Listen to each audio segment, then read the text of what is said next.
Human rights is, geez, that's a good question. Human rights. Well, that's tough. Wow. I don't even know how to give that a definition. I would probably have to do a little bit of homework or something. Yeah, any right that I think just as a normal, human, The rights that humans have. Oh, that's a very large debate. Tú le puedes preguntar a 20 personas y te van a dar 20 diferentes opiniones. Non saprei, una domanda complicatissima. It's confusing. Yes, we just take them for granted that they're there, but we don't even consider what they are.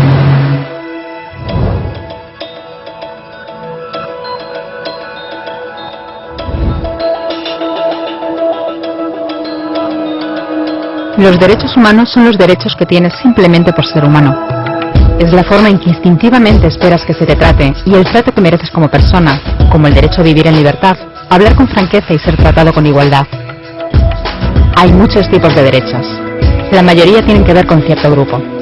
Pero los derechos humanos son los únicos que le corresponden absolutamente a todo el mundo en todas partes. Eso significa niños, gente mayor, pobres, jugadores de básquet, basureros, cantantes de rap, maestros, africanos, indios, albanos, cristianos, musulmanes, cabalistas, ateos, tu madre, tu padre, el vecino y tú. Todos tienen los mismos derechos humanos exactos. En otras palabras, son universales. Pero la cuestión sigue en pie. ¿Qué son? Name the human rights? What the human rights are? The right to live, equality between all peoples. Right to religion, the right to... is there supposed to be a list somewhere I should be aware of? De acuerdo con las Naciones Unidas, hay un total de 30 derechos humanos, que generalmente se agrupan y se llaman simplemente derechos humanos. Se enumeran en la Declaración Universal de los Derechos Humanos, que es el documento sobre el tema más aceptado en el mundo.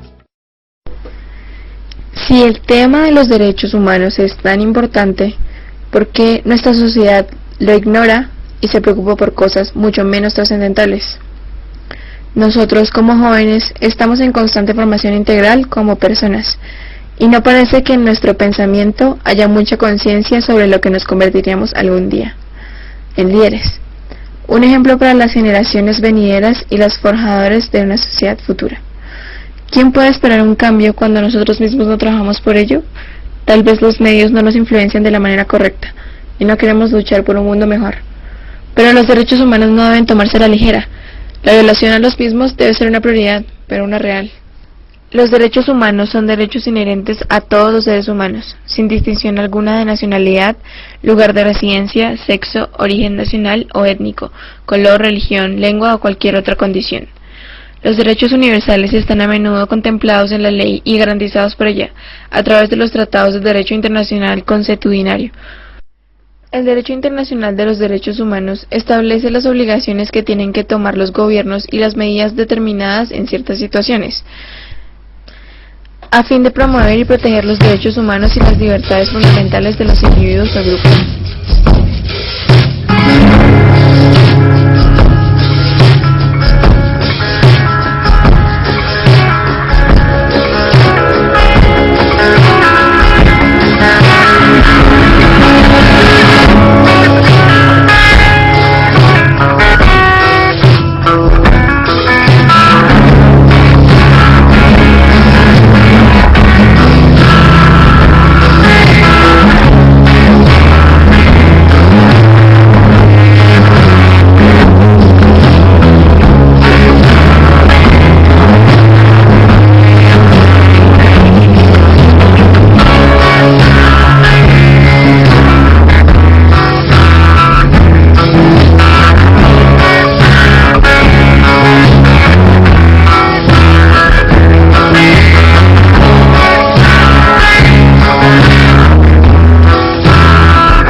El derecho internacional humanitario es generalmente relacionado con los derechos humanos.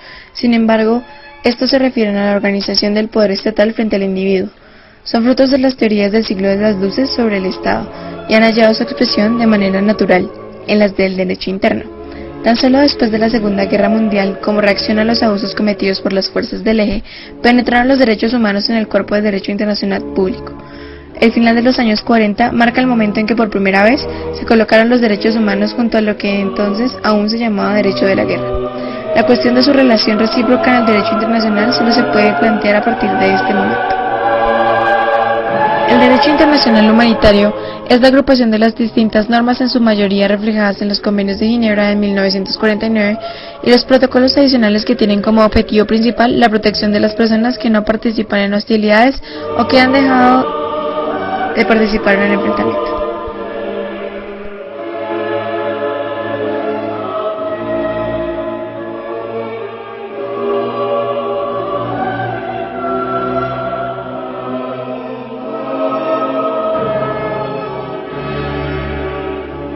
Los conflictos armados son tan antiguos como la humanidad misma.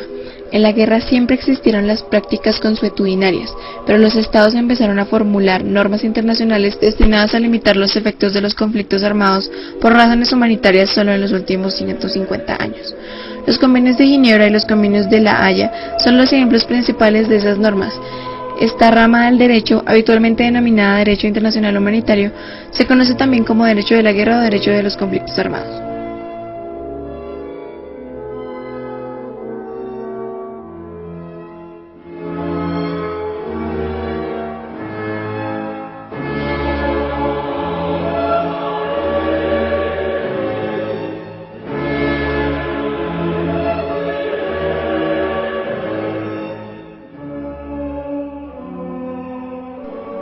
Estas normas son de obligatorio cumplimiento tanto por los gobiernos y los ejércitos participantes en el conflicto como por los distintos grupos armados de oposición o de cualquier parte participante en el mismo.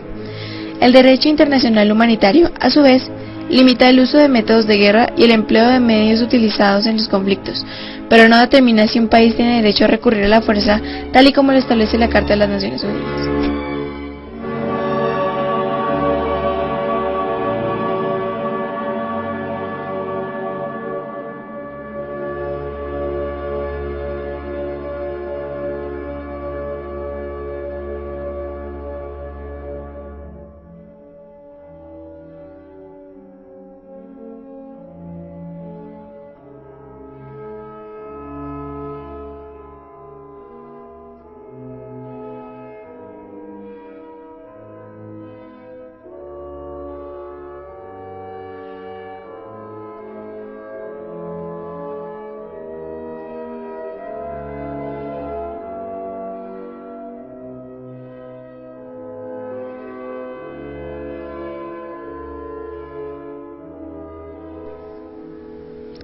En Colombia tenemos un ejemplo claro de la violación del derecho internacional humanitario con la guerra que ha hecho sufrir a Colombia por más de 50 años, los conflictos armados con fuerzas revolucionarias y bandas criminales.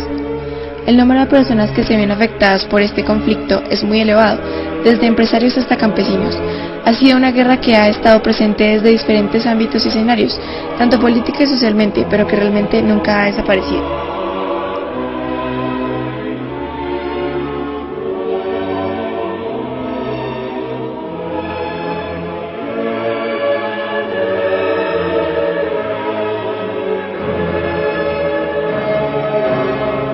¿Qué nos dice el derecho internacional humanitario consuetudinario?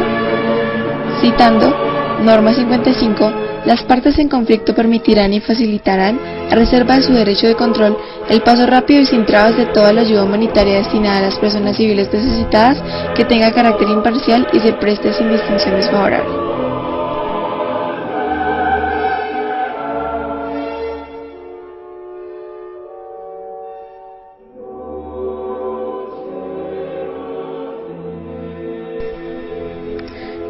Con respecto a las consecuencias humanitarias del conflicto armado en Colombia, la población civil de las regiones afectadas por los enfrentamientos armados sigue estando expuesta a actos de violencia como homicidios, ataques directos, secuestros, reclutamientos forzados, entre muchos otros perjuicios. Muchas personas se ven obligadas a huir abandonando sus pertenencias. El conflicto también tiene graves consecuencias para quienes se quedan en su hogar, ya que, por ejemplo, ven limitado su acceso a los servicios médicos o al suministro de agua. Más allá de insistir en la importancia que tiene la aplicación de las normas humanitarias, es fundamental que los dirigentes políticos y los actores armados involucrados en el conflicto tomen todas las precauciones necesarias para proteger a quienes no participan o han dejado de participar en las hostilidades. Tratados y leyes todavía es poco más que palabras en una página. Así que la cuestión es, ¿quién hará que esas palabras sean una realidad? Cuando el Dr. King se manifestó en pro de la igualdad racial, se estaba manifestando por los derechos que las Naciones Unidas habían garantizado hacía casi 2 décadas. Pero con todo, se manifestó.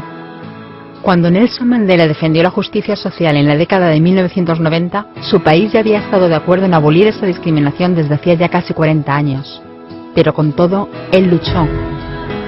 Los que luchan hoy en día contra la tortura, la pobreza y la discriminación no son gigantes o superhéroes.